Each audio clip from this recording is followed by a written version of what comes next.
paper is creating any meaningful symbol is considered Cosaiv, no matter what the material.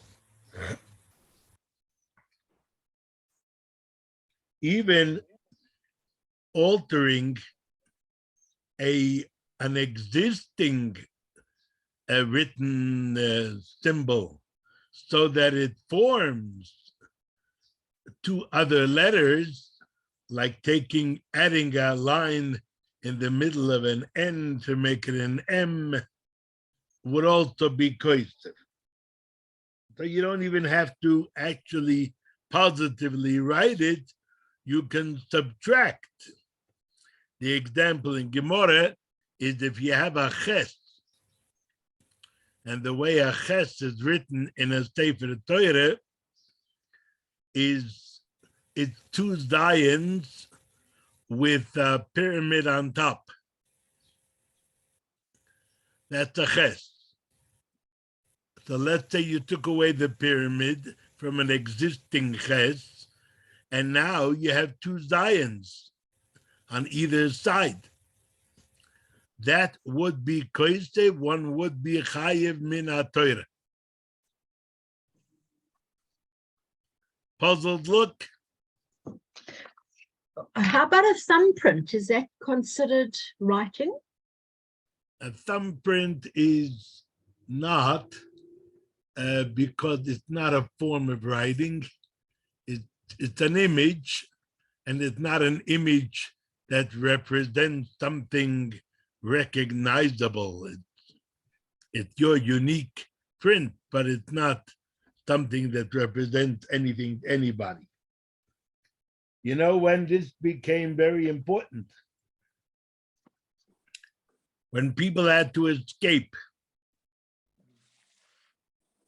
The case I know of is a group of American boys who were brought to the Frierdiker Rebbe in 1939, in June, July, by Rabbi Yisrael Jacobson, Olav Sholem. Actually, my uncle, or Sterny's uncle, was one of them. Her father's brother, Avrom Hecht, was one of that group of boys.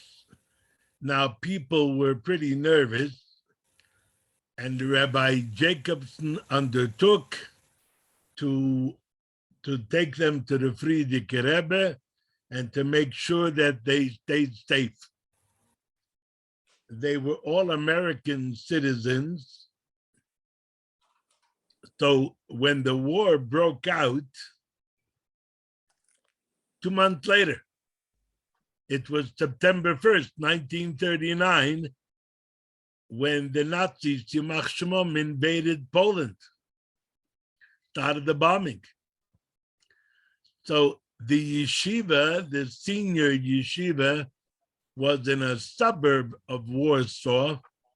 It was like a country area, and the Frierdiker Rebbe, because of his health, moved there, and the senior Bochrim, about 300 of them, moved with him to Otwock, O-T-W-O-W-O-C-K, O-T-W-O-C-K, yeah, Otwock, which is the suburb, a little bit further out than a suburb. Anyhow, now war breaks out,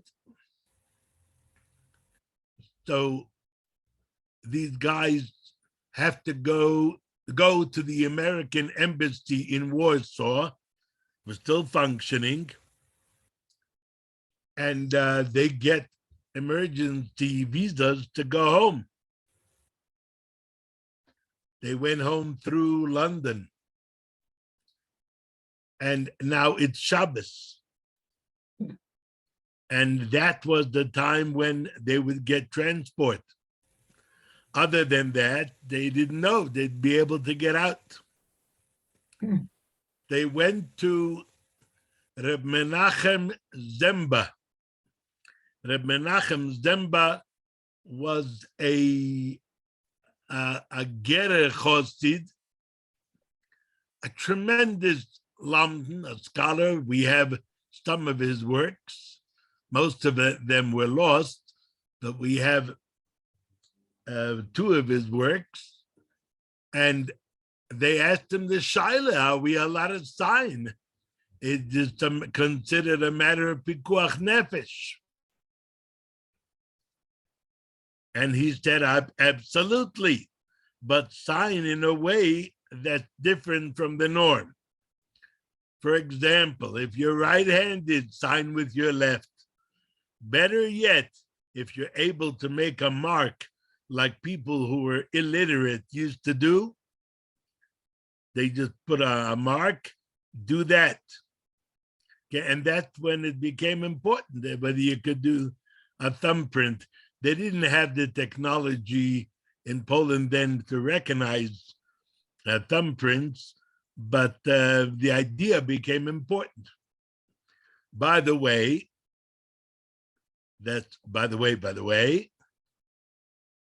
in Montreal, I studied at a kollel, and the head of the kollel was Reb Avrom Nizhnik. He was a Litvak. He was from Mir.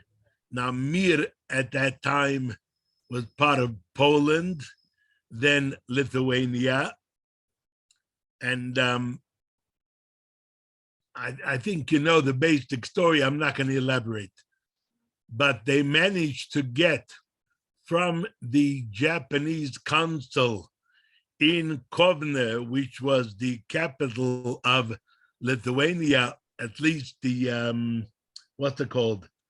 The political capital for for purposes of state passports, visas. So the main place was Kovna, which they pronounced Kaunas, Kaunas. And there was the consul of Japan, and he was giving out thousands of exit visas or entry visas into Japan. Now, they had a shaila because many of them could get out only on Shabbos. There were trainloads of these refugees, trainloads. And you know, you had to get on a train to the edge, the far, far east of Russia, that's the Trans-Siberian Railway.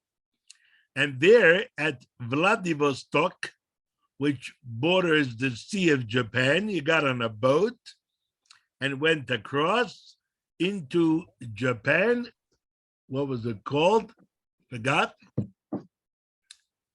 And that's where they ended up for most of the war until the Japanese interned them in, what's that international city? Shanghai. At any rate, they had to get out. The Russians were about to invade any day. And they knew that once the Russians invade, there wouldn't be any escape. So they too asked the Shaila, and they too were told to do it, to go on Shabbos. Now they arrive in Japan, Kobe, that's the name of the Japanese city, Kobe. And they arrive in Japan, and they discover, after studying some of the geography, that they are not actually sure which date line is the correct one according to halacha, because the international date line is artificially bent, it curves, so that you don't have the line running through the middle of a country, so that one half of the country is Sunday and the next half of the country is Monday. So they were on a part of Japan, which is actually a series of islands in the middle of the Pacific. So according to some opinions, the real dateline, which is what would count according to halacha, would run through, and therefore their Shabbos would be on a day which everybody else calls Sunday. So what do they do? At least these Mira Bochrim, the Bochrim from the Mira Yeshiva, there were two groups. There was the Mira Yeshiva, which went complete. The students and the faculty, everybody associated with the yeshiva went en masse to Japan, and they recreated the yeshiva there during the war years. Then there was the Hasidische. There were two groups. One was Yeshivas Chachmei Lublin, which is a Polish, many Gera Hasidim, many Alexander, Chortkov, all kinds.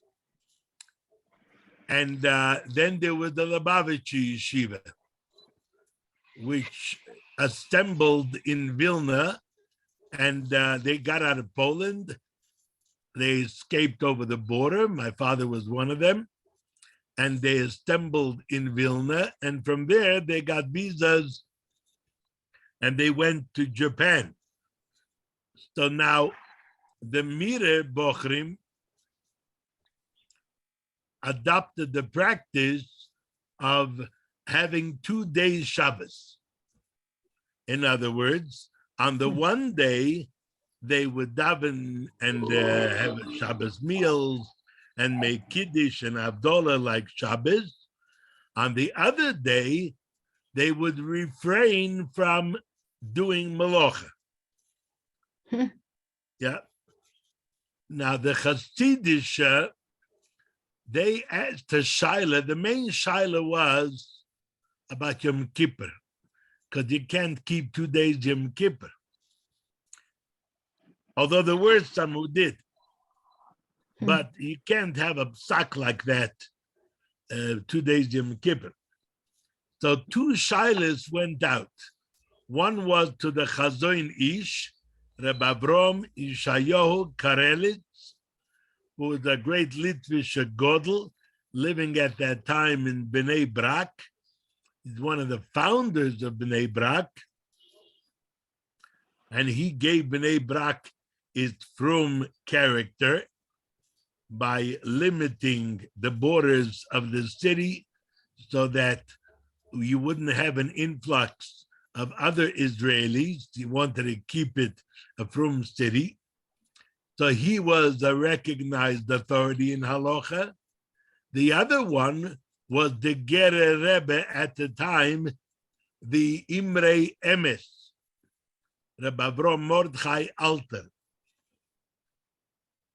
who also was a well-recognized halachic figure. He was a Chassidish Rebbe, but he was a tremendous London and a recognized halachic figure. So 2 telegrams went out, and guess what?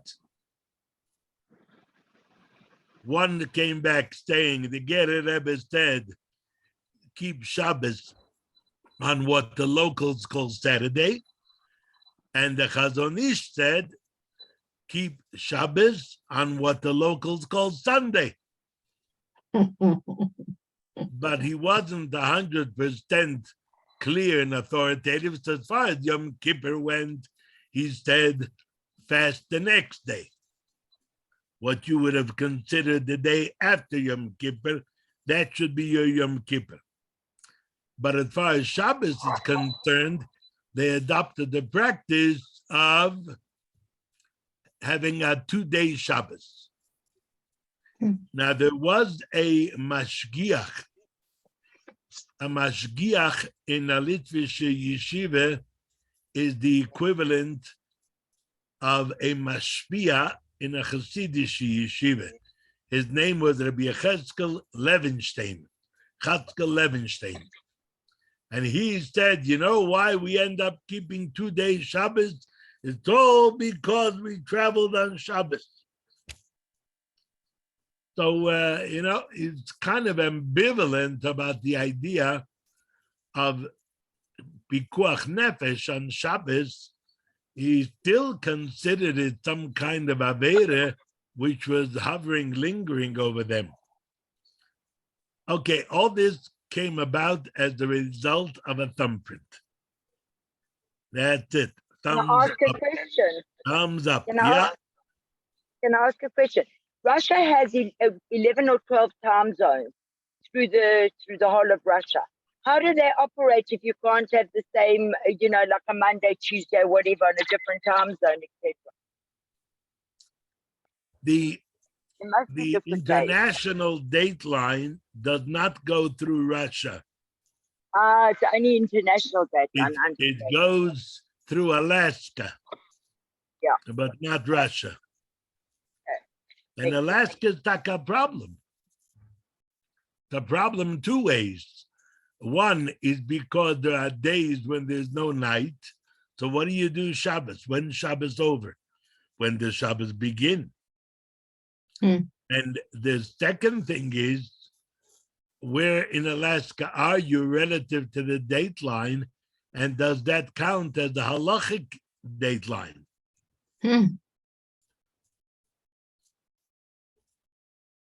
Okay. There were yeshiva students who would go out every summer to visit Yidden all over the US and Canada.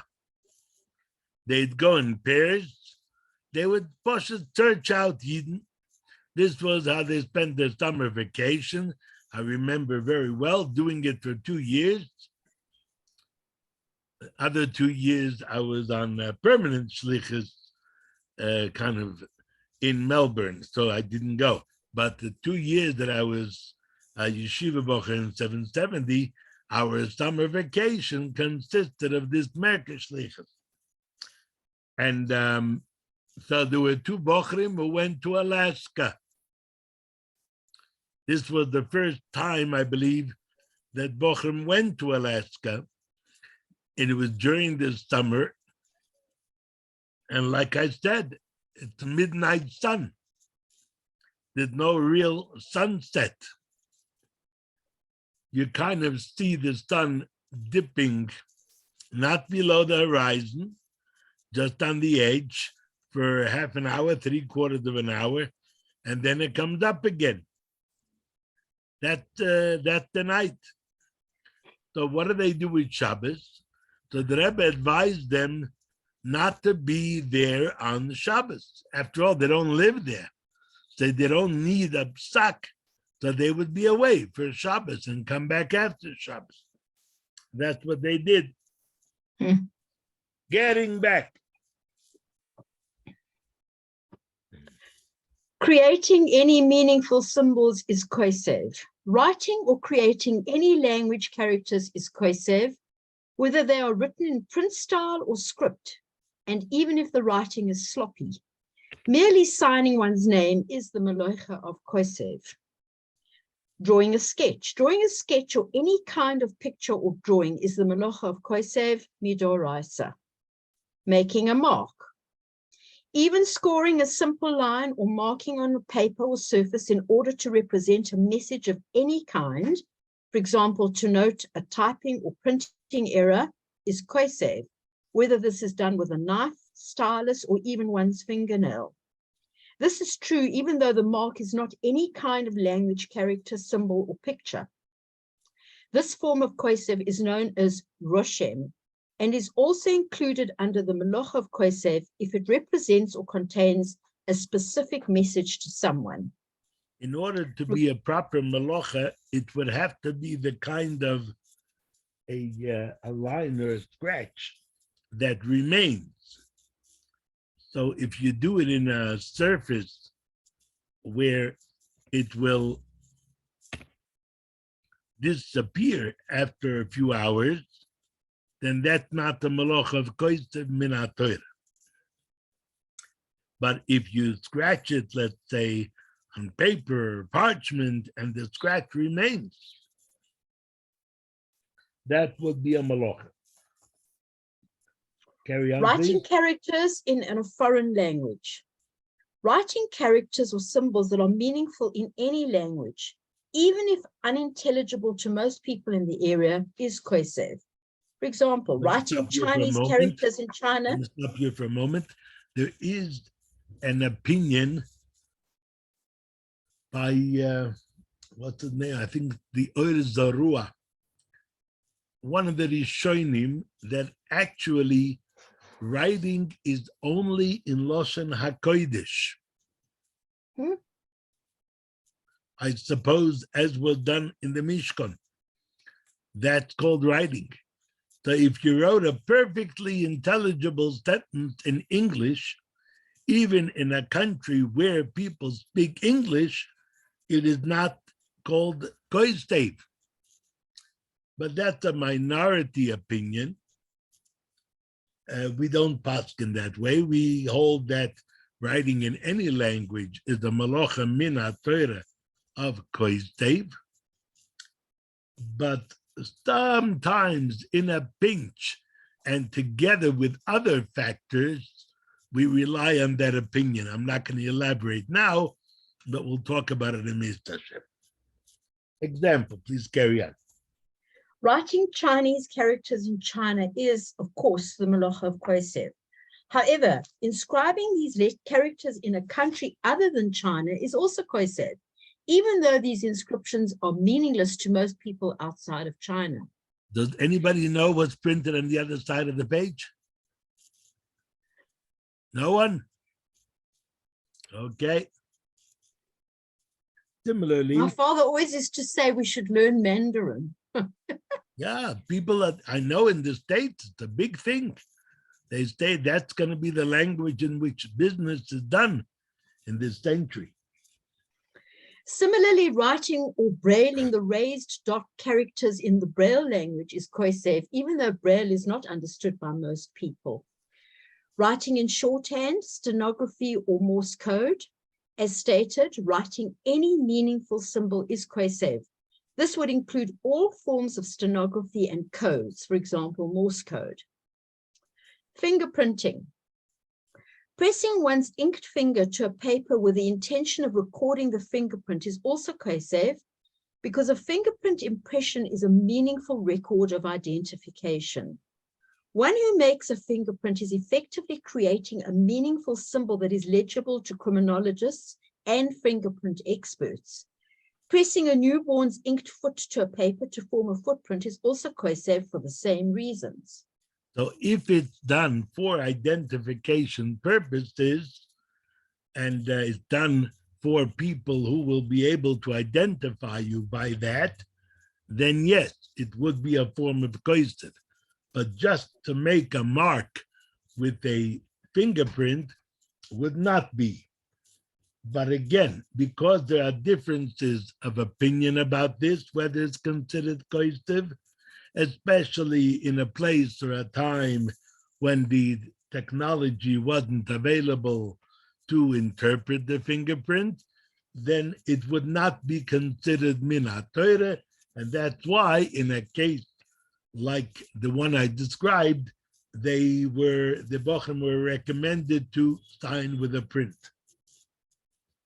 Destructive writing.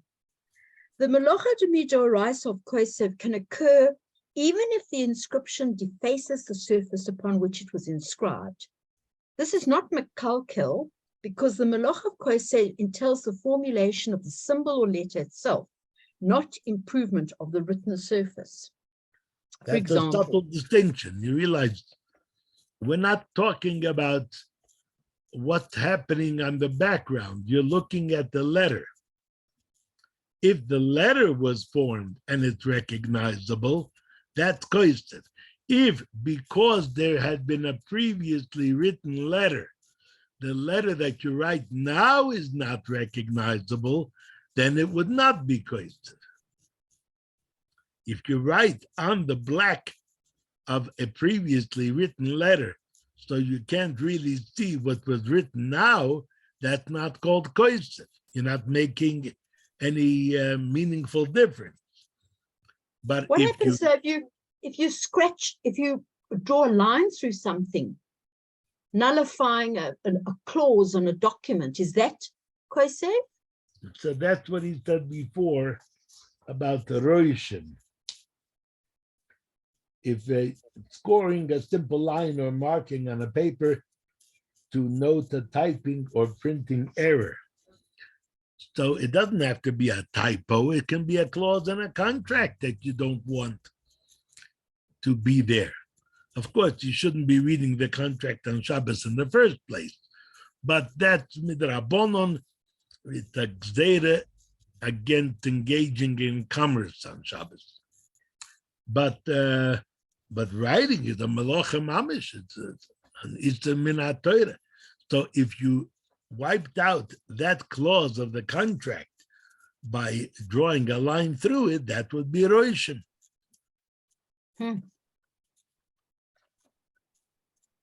Is that Doraisa or Dorabanan? What? The Roishim. roishim would be the rabbonon, because it's not for the sake of improving the writing. In other words, if you drew a line through the writing in order to rewrite that clause, that would be moichek, erasing, for the purpose of writing, so it's not destructive, it's a constructive erasure, and you'd be chayev for moichek. If you wanted that line to be there as a line, yeah, so that it's clear that there was no omission but a strikeout, if you wanted that line to be there, that would be roishim. That would be minat Torah. Examples: scratching letters into the surface of a finely finished tabletop or wood furniture, writing a sloppy phone number on freshly painted walls or expensive new wallpaper, dabbling amateur sketches on a very expensive stationery or parchment, temporary writing Eino Miskayim. Only a symbol that is lasting and made on a permanent surface is included in the Melacha Midoraisa of Cosaiv. A symbol that can last only temporarily, for example, tracing letters on a frosted or fogged window pane, is not the Melacha Midoraisa. A temporary inscription is referred to as Kseva She'eno Miskayim, an inscription that cannot last permanently. Although not forbidden midoraisa, there are rabbinical restrictions on the making of temporary forms of Cosaiv, as shall be explained in chapter 3. Writing on one's skin. Human skin is halachically considered a full-fledged writing surface with respect to the malacha of Cosaiv and other halachas as well. Therefore, writing or drawing on one's skin with a pen or marker is Cosaiv midoraisa. The fact that the ink will fade as a result of perspiration, natural shedding of skin, etc., does not classify the writing as Eino Miskayim, because the written letters of the surface upon which they were inscribed, the skin, are technically of permanent quality. The fading that occurs later is caused by natural body functions and is merely comparable to a subsequent erasure of full-fledged Cosaiv symbols. So if I know that you are going to erase what I write, that doesn't detract from the quality of my writing. What I wrote is written, properly written. But a counter force, meaning your erasing, goes against my writing. But the writing is a permanent writing. It could last. Likewise over here, there's a counter force to the writing, meaning the fact that perspiration will take it away, or if I wash, I'll take it away. but that doesn't decrease the quality of the writing so that it would be degraded from a deraisa to a drabona. Okay? I was under the impression that we shouldn't write on our bodies anyway because it's a Kodesh thing.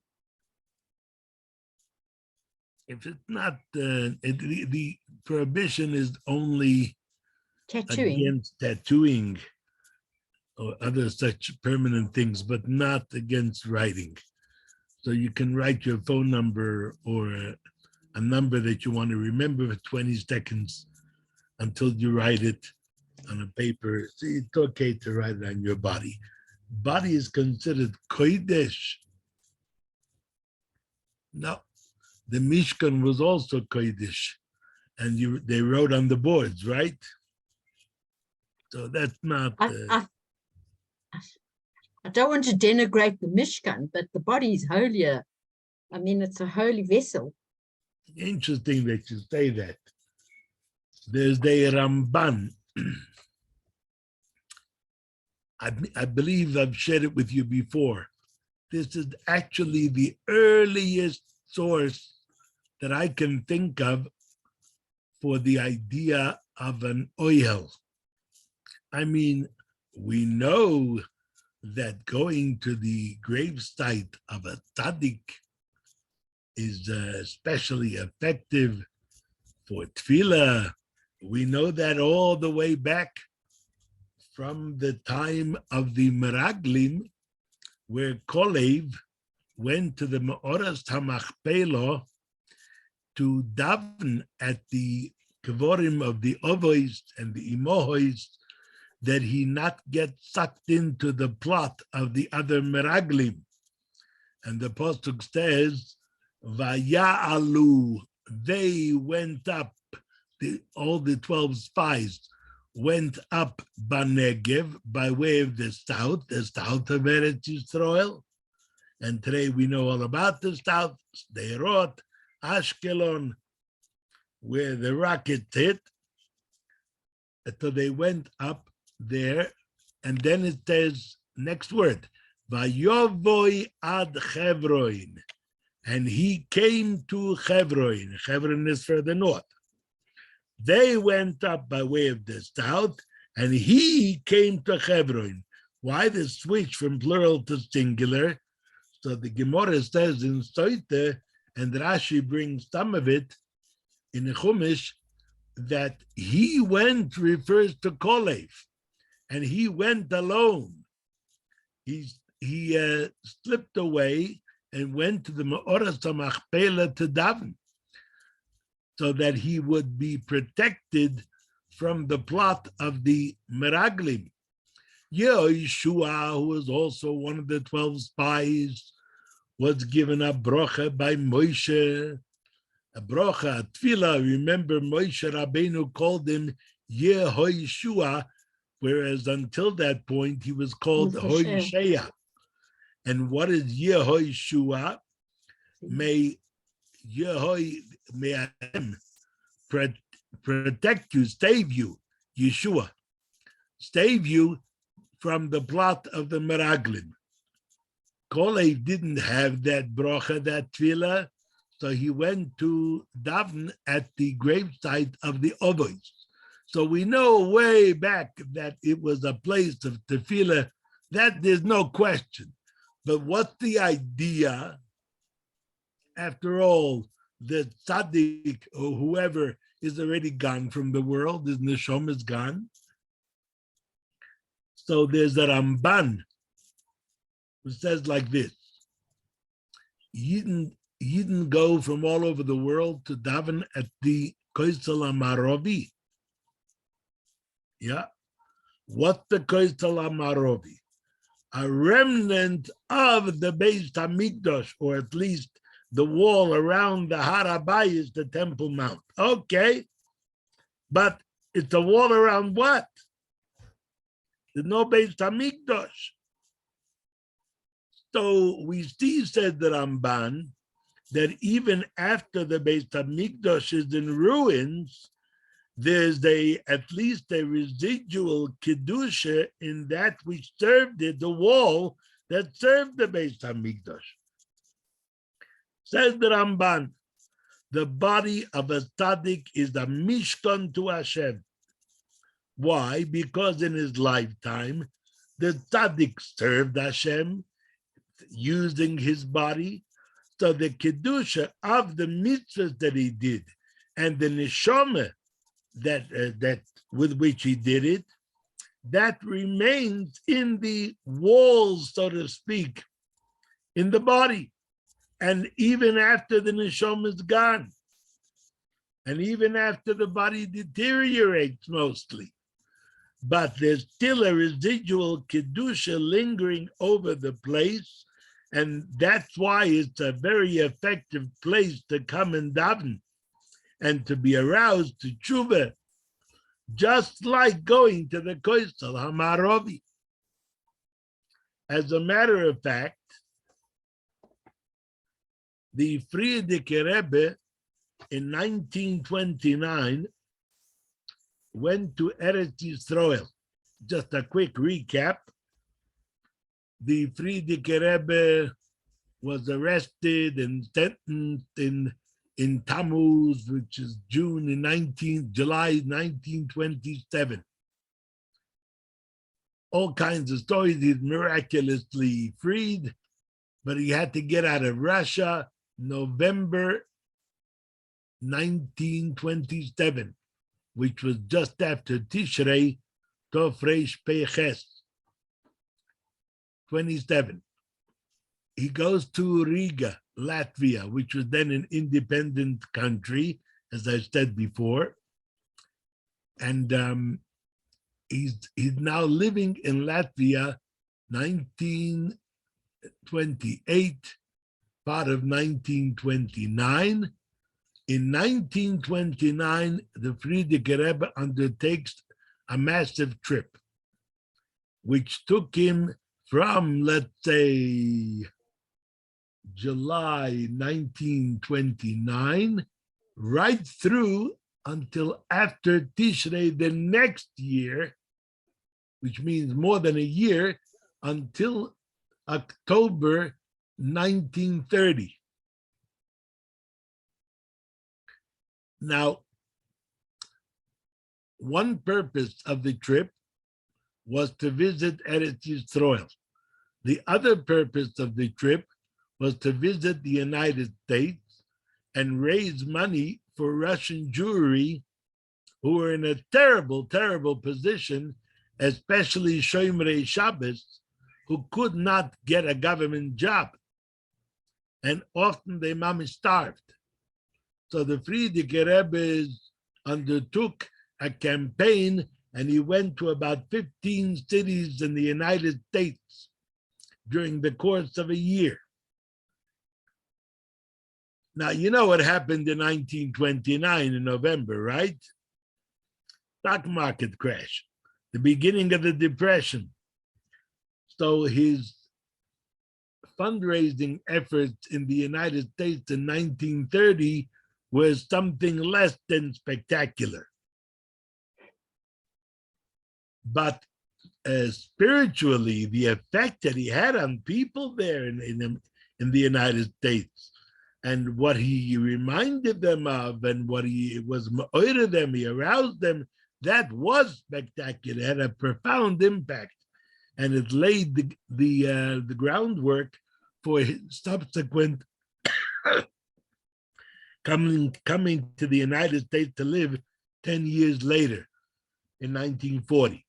At any rate, he goes to Eretz Yisrael,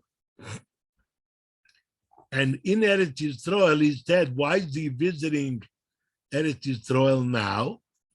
Because he cannot visit the Mekoimis HaKedoshim, the holy places in Russia, the resting place of all the Rabbeim. He's blocked now. He can't get there. Everything from Mezhebush, the Baal Shem Tov, down to his father, the Rebbe Rashab in Rostov, he's blocked. Okay? He's blocked from visiting there. So instead, he wants to go to the Mekoimis HaKedoshim, the Me'oras HaMachpelah, and other places in Tzfas, the resting places of the tzaddikim. So for the Friedrich Rebbe, it was the opposite, that the Mekoimis Hakdoshim in Eretz Yisrael were the substitute. The Koisel even was the substitute for visiting the resting places of the tzaddikim in Russia. That's the Ramban. So you talk about the body being holy, and that's what the Ramban is saying, that the body is the mishkan for the kedusha of the tzaddik, and it resides within him. Okay, we used up all the time, lots of stories today, but no one ever objects to storytelling. Ask your children. Thank you, Sylvia. Have a great day. Thank you, Rabbi. That Thanks, was Rabbi. Thank you. One Fascinating wonderful shir. stories. That's what makes the Thank shir you. so special. Thank you, Rabbi. Thank you. Thanks, Thank Rabbi. you. Take care. Thank you, Rabbi. Thank you.